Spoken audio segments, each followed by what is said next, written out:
I am Scented Fawn, a traveler of the fragrance space-time. Today, we will be entering the spooky, creepy, and sweet universe of Halloween, of this beloved celebration that has its origins far, far in the past, in the ancient Celtic festival of Samhain, embracing its main thematic thread, fear. You will be exploring a forgotten and abandoned mansion with haunted corridors, creatures of the dark, forgotten stories in eerie gardens and forests, as well as some sweet, witchy perfumed potions inspired by all elements and delicacies that are linked to this celebration. Some information on the traditional side of Halloween will also accompany your journey. Hop on this haunted carriage to enter the dark and magical universe of Halloween. And of course, enjoy.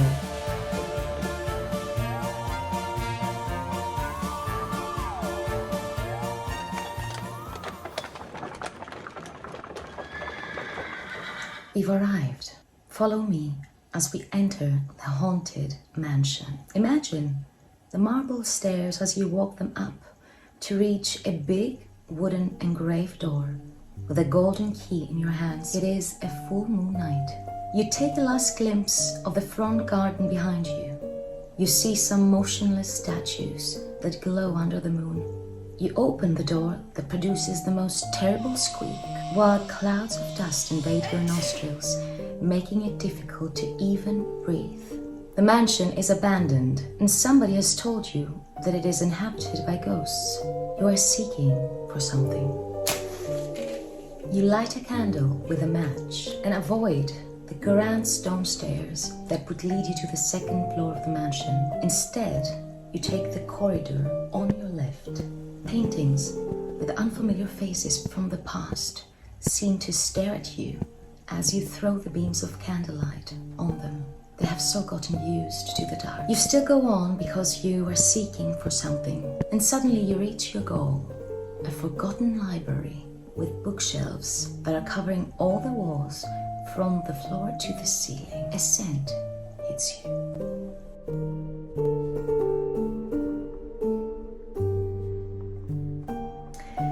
(1826) by Histoires de Parfum. This fragrance was inspired by Eugénie de Montijo, who was the last French empress born in Granada.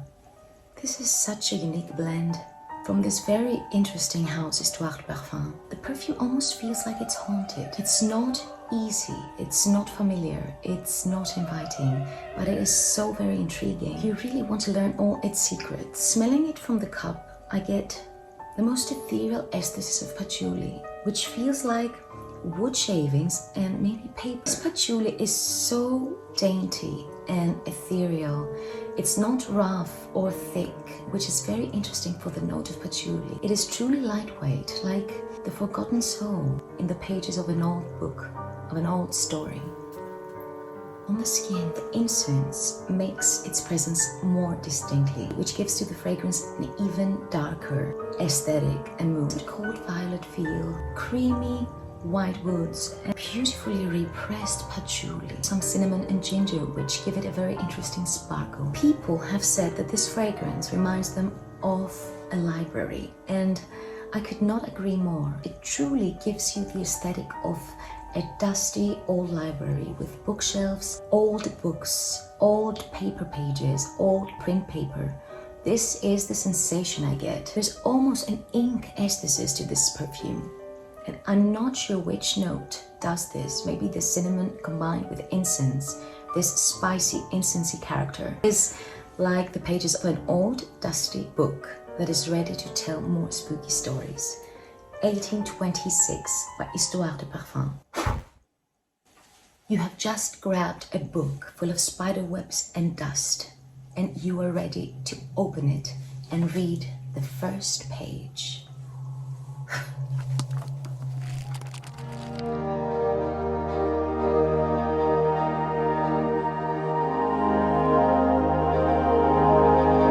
Many today known Halloween customs are linked to the Celtic festival of Samhain. 2,000 years ago, which marked the end of the harvest season and the beginning of winter. People knew at the time that they were entering the most dangerous season, the season where they were at their most vulnerable state, full of darkness, cold, sicknesses, and the possibility of death. Therefore, they chose to celebrate the end of the happier season with a big feast. Celts also believed that at the exact point of the festival, which was called liminal, between fall equinox and winter solstice, the line between our world and the spirit world was at its thinnest, which meant that ghosts, fairies, and other spirits could cross over into our world very easily. Patchouli of the Underworld by Electimuss will represent exactly that thin line between our world and the spirit world.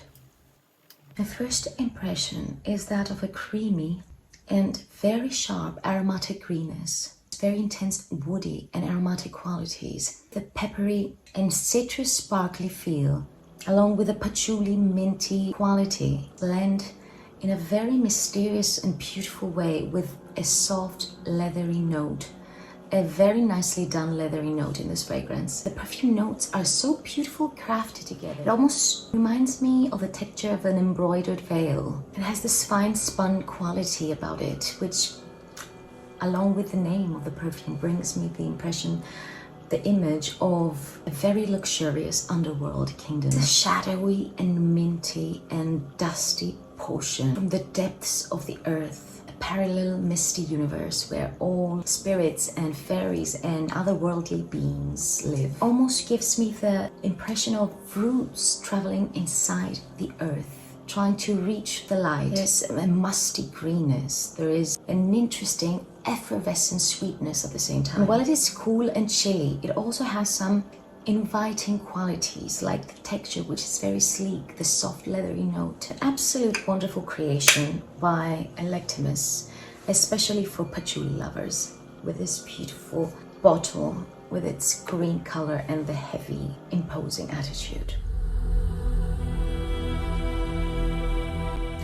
Bonfires lit by the Celts priests, the Druids, only with sparks, acted as barriers between humans and the spirits of the underworld. They were mimicking the sun, helping the powers of light, of growth, holding back the decay and darkness of the winter. Bonfire by Demeter, or the Library of Fragrance. This fragrance here is not inspired by the Samhain bonfires, but by the bonfire night custom that is celebrated in Britain after trick-or-treating in relation to the 1605 gunpowder plot.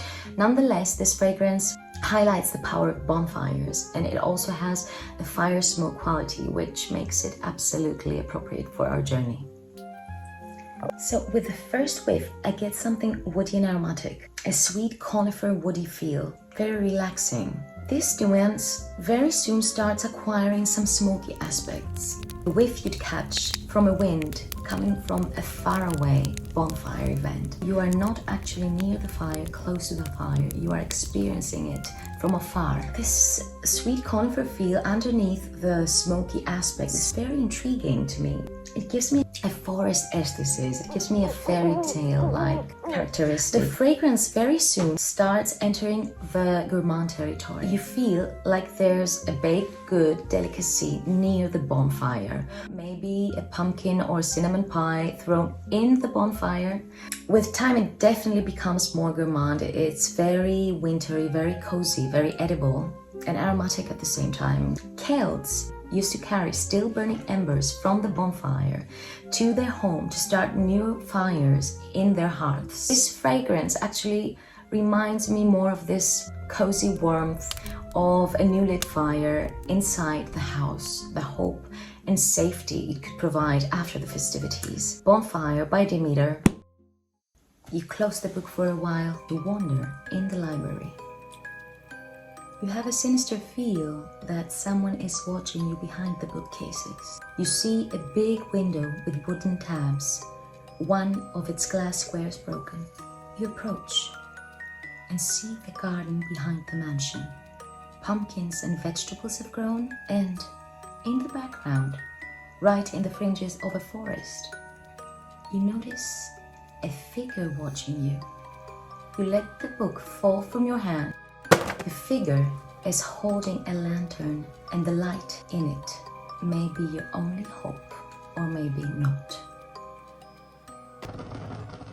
People have documented seeing lights in forests or near swamps, which they thought were ghosts, and they became known as will-o'-the-wisps or jack-o'-lanterns. According to a legend, Jack-o'-lantern was such a vicious man that he got himself kicked out from both heaven and hell, and he was cursed to walk the earth for all eternity with nothing but a hollowed-up turnip with an ember from hell inside to light his way. This is where the origins of carving pumpkin lanterns during Halloween comes from. The turnip lantern custom from Ireland and the UK. When this custom traveled to America, the turnips got replaced by the native to America sweet pumpkin. Pumpkin Pie by Demeter is my pumpkin-inspired fragrance, especially acquired for all the spooky fun of this journey. Spices, mainly cinnamon, and a beautiful doughy feel underneath the spices gives to this fragrance all the gourmand edible fun it needs. What I love about this fragrance is how literal it is on the pie concept. It truly feels like the sugary, semi-sweet crust that will coat a delicious sweet cinnamon or pumpkin cream. There's no pumpkin note in this fragrance, but there is definitely the impression of a pumpkin pie. It's not very sweet. It is just as sweet. It has the right amount of spices. I mainly get a combination of sugar, spices, and ginger, which also gives it an interesting sparkle. Now, the longevity is mediocre. I get around 3 hours, and then it becomes a loving memory of a home, a warm home where cake is being baked. The ghosts of the library will definitely be reminded of how beautiful life once was. Scared by the look of Jack-o'-lantern, you go back to the little round table you sat before, hoping that he won't be able to enter the mansion. You open the book that has absorbed the energy of all its readers and go on to the next chapter.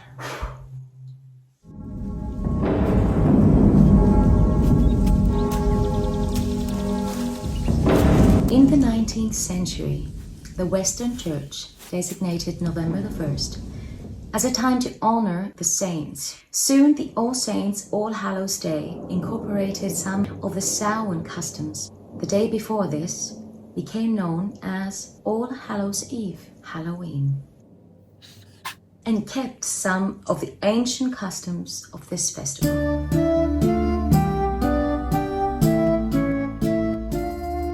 Souling was the custom during which poor people of the community visited the houses of wealthier families and received cakes called soul cakes in exchange for a promise to pray for the lost souls of the dead relatives of the house owners. In Scotland and Ireland, young people took part in a tradition called guising, dressing up in costume and visiting various households to accept treats. Instead of praying for the dead souls, they either sang a song or recited a poem or told a joke or performed a sort of trick before receiving their treat, which usually consisted of nuts, fruits, and coins. What do these remind you of? Of course, they are the origins of today's trick or treating, and therefore we will need some fun, sweet gourmand perfumes next.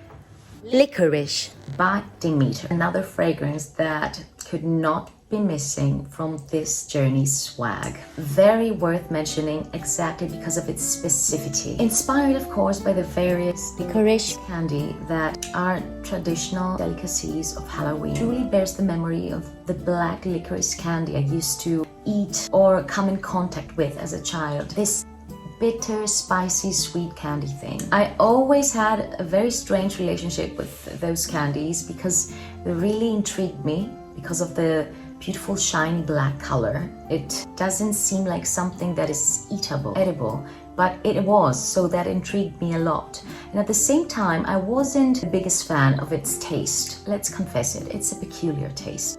but it remains intriguing for me, and so does this fragrance. I'm not sure how easily I will wear this fragrance, but I think it may be a very nice layering tool to sparkle up some other fragrances to give them a playful quality. I also can't help but think of the traditional distilled drink we have in Greece, ouzo, because it's made with anise. It's not strange that it reminds me of it. It's a very fun, sparkly and bittersweet fragrance.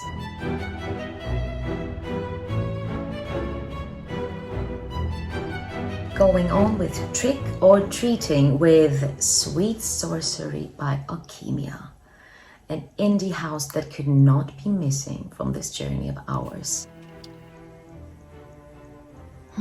And while it is fear we are seeking, this time there's not that much fear involved, because we have the absolute fluffy, sweet, elixir-like potion, which I utterly adore. I literally want to drink this. That is how delicious it is. It is dangerous. Liquid marshmallow dressed with a warm caramel and a feathery, toasted, sugary sweetness. You don't get so much the powdered sugar quality of the marshmallow, rather than its volutinous bubblegum feel.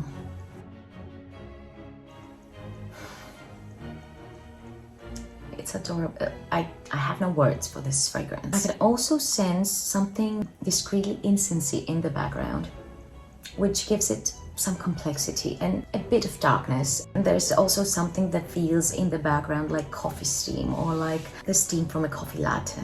It is truly delicious. Sweet Sorcery by Alkemia. The words and the title is faded, but inside we have a little gem inside. So it doesn't matter if the outside is not good. Between the various customs related to the festival of Samhain, one was called bobbing for apples. Celts believed that apple was a symbol of fertility, and rituals of divination got incorporated in the festival. They played this game to foretell the future relationships and marriages. Be Tempted by DKNY, here you come. This is a juicy, caramelly, sweet apple all the way, accompanied by a very interesting red berry and patchouli background, which deepens the fruity aspect of this fragrance and makes it a more sensual and nighttime appropriate. In general, a sexier version and a very good interpretation of the original, which I also love, the green one. It's so bright and sparkly. Oh, this fragrance also has licorice inside, of course, which makes it absolutely appropriate and gives it a very interesting aspect. It's very distinct in here. It gives it a caramelly bitterness, which makes it even more complex. It's fruity, dark and caramelly. You can almost sense a hard candy texture, something like toffee and sugar and red berries and a dashing patchouli. Definitely a fragrance that foretells romance and maybe something more too. Oops! As you turn the pages of the book, a strange dusty note falls from the book. You pick it up and notice it has these corrupted shades of gold on it. The craft paper is tattered, but it holds the memory of a long-gone luxury. You read what is written on it in an embellished manner. The Mayor and Mrs. Blackwood request the pleasure of your company on Saturday evening, October 28th, 1871, in our grand ball, 601 E. Hallow Street, RSV. Just before you finish, a melody comes to your ears. Something like an old gramophone, but you cannot see a source of music anywhere in this library. It is a Victorian waltz. Before realizing where it comes from, the letters of the note come suddenly alive, and hundreds of ghosts leap out from the note and disperse in the hall in couples, in a dance that honors their past forgotten lives. The beautiful dresses and embellishments appear in front of you, and you are able to see how this mansion looked before it was abandoned in the hands of time. On the buffet, a big cauldron with cherry liquor. Nefertiti by Alchemista. This is the bloody cherry of this list. Dark, complex blend of earthy cherry. Can you imagine the combination of earth and pulpy red fruits? It's not your typical take on a cherry perfume accompanied with an ambery warmth and a sugary sweetness. This is mossy, earthy. It has a lot of patchouli and no extra sweetness added. The impression given is that of a bittersweet, enhanced fruit perfume combined with a charmingly gloomy sensation. The cherry note and the almond give it this fun celebrational night aesthetic of another era, while the patchouli and the oak moss give it its tattered, its scratchy and mystical quality, which makes it absolutely fitting for this ball of ghosts you've just experienced. It's a powerful perfume, has an amazing longevity, and it really stands out from the other cherry perfumes that are on the market. But beware, it's dark. Perhaps now it's the time to leave before these entertained and drunk spirits draw you in their world. You take quiet steps and leave them in their infinite celebrational mood. Go to the exit. You open the door and it's still the nighttime, but you were so much hoping for the first rays of the sun to be seen. Nychta by the house Journaper. Journaper is a Greek niche house coming from Athens, and Nychta means night in Greek. This fragrance truly celebrates the beauty of the night, perceived through a gourmand edible spectrum. You get dark black caramel chocolate along with some oriental flowers and spices. I get a deep spicy chocolate, beautiful dusty flowers, and an ambery balsamic warmth. The texture is almost creamy. It has this woody creaminess in the background. What I love about it is that while it's dark and intense, it also has a soft and tender, fluffy texture and attitude. Deep, seductive dark, as is the night.